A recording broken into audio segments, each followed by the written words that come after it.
Wow, what an absolutely packed week of megas just hit the UK and Ireland shores. As per usual, it was Ireland and the other islands, Scilly and Shetland, that got most of the good stuff. Probably the biggest mega find was at Bempton Cliffs, a white-throated needletail. One was recorded in Yorkshire way back on the 27th of May, 1985. Other than that, the first documented occurrence is Essex, 1846. Other records include sightings in Hampshire, 1879, and more recent ones, notably in Orkney, 1988, Shetland, 91, and Harris in the Outer Hebrides, 2013. It's considered the fastest bird in level flight, clocked at up to 170 kilometers an hour, 105 miles per hour. That's faster than a cheetah and nearly as fast as some small airplanes. It beats the common swift and peregrine falcon in level, not diving, flight. These birds breed in Central Asia and southern Siberia, then migrate thousands of kilometers to Australia for the winter. They're occasionally spotted as vagrants in Europe, including rare appearances in the UK. Birdwatchers understandably go wild when that happens. They spend almost their entire life on the wing, feeding, drinking, and even sleeping while flying. They catch insects midair and drink by skimming water surfaces at high speed.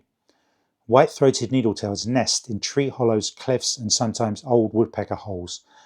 Unlike swallows, they don't build mud nests, they prefer natural cavities. Needletail refers to their short, sharp tail feathers which help them steer and stabilize at high speed.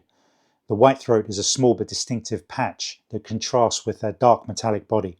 West Island has seen a string of American birds arrive along its coast, as well as a Swainson's thrush that has been showing there since last week. We've had a red-eyed vireo appear on Tory Island, Donegal. South of that, on the mainland, two harlequin ducks. It has been suggested it may be the first for Ireland, but there is a report of one in County Cork in 2016, although noted under records not proven. Then there was a grey-cheeked thrush, very similar looking to our song thrush on Tory Island, Donegal as well. Several sightings of American pipits in Ireland and Scilly, very similar to our meadow pipits. The red-tailed Turkestan shrike is still giving everyone great photos. I'm reading of twitchers who have made 10-hour round trips to see it. A bared sandpiper has been seen at Rutland Water, and a couple more elsewhere in the country. The barred warblers up in Shetland continue to show very well and give everybody great pictures. A pallid harrier has been present near Reculver in Kent for several days, as well as long-staying ones in Glamorgan, Wales.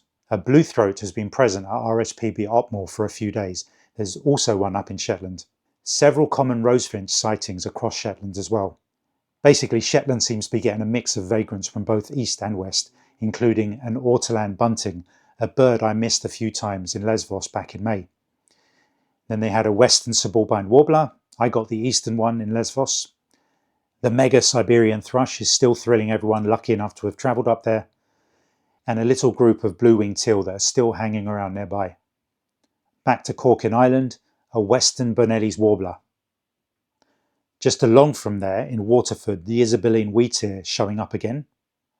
Down the road a bit further east from there, a northern harrier in Tecumseh, in the same area, a semi-palmated sandpiper.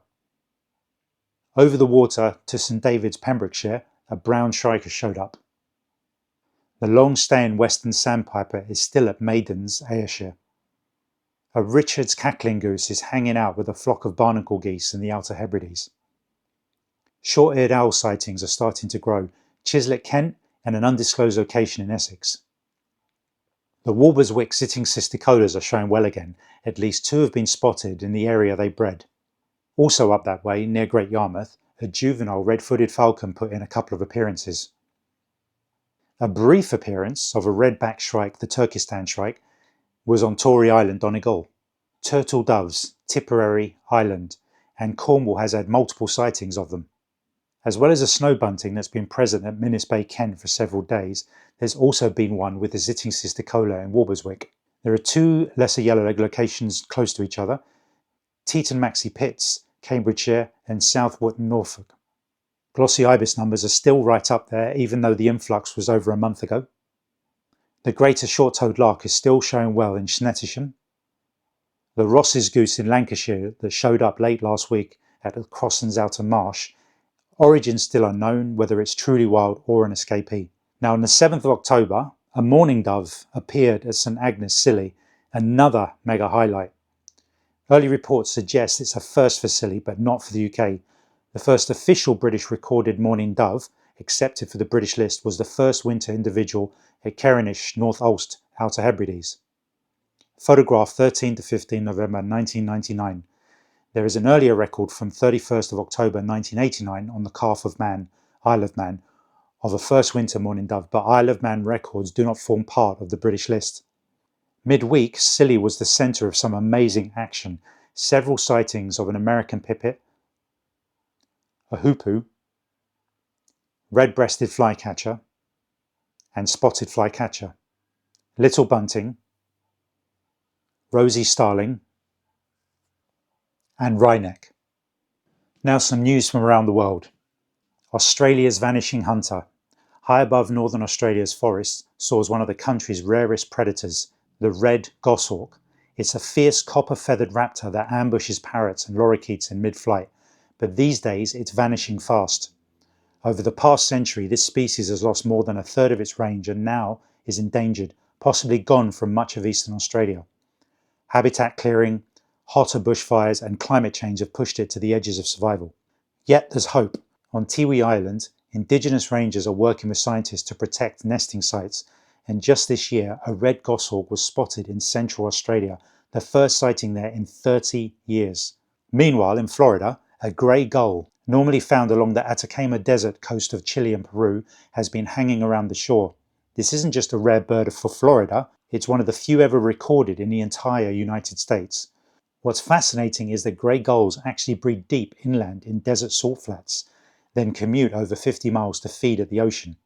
Off the coast of Bodega Bay, California, birders were stunned this week when a waved albatross appeared. This species usually breeds almost exclusively in Hispaniola Island in the Galapagos and roams tropical parts of the Pacific, never this far north. So the sighting marks a first record for the entire ABA area, basically all of North America's birding community. It's a big deal because the waved albatross is critically endangered, with fewer than 20,000 left. The fact that one made it to California might reflect changing wind or ocean current patterns. And finally, the most heartwarming story this week. A Spix's macaw, the brilliant blue parrot from Brazil, has hatched in a zoo in Belgium. This species was declared extinct in the wild more than 25 years ago, and it inspired the movie Rio. This chick is part of a global breeding program aimed at reintroducing the species into protected areas in Brazil's Caatinga region. Okay folks, that's the UK and world bird news for this week, and I'll speak to you next week.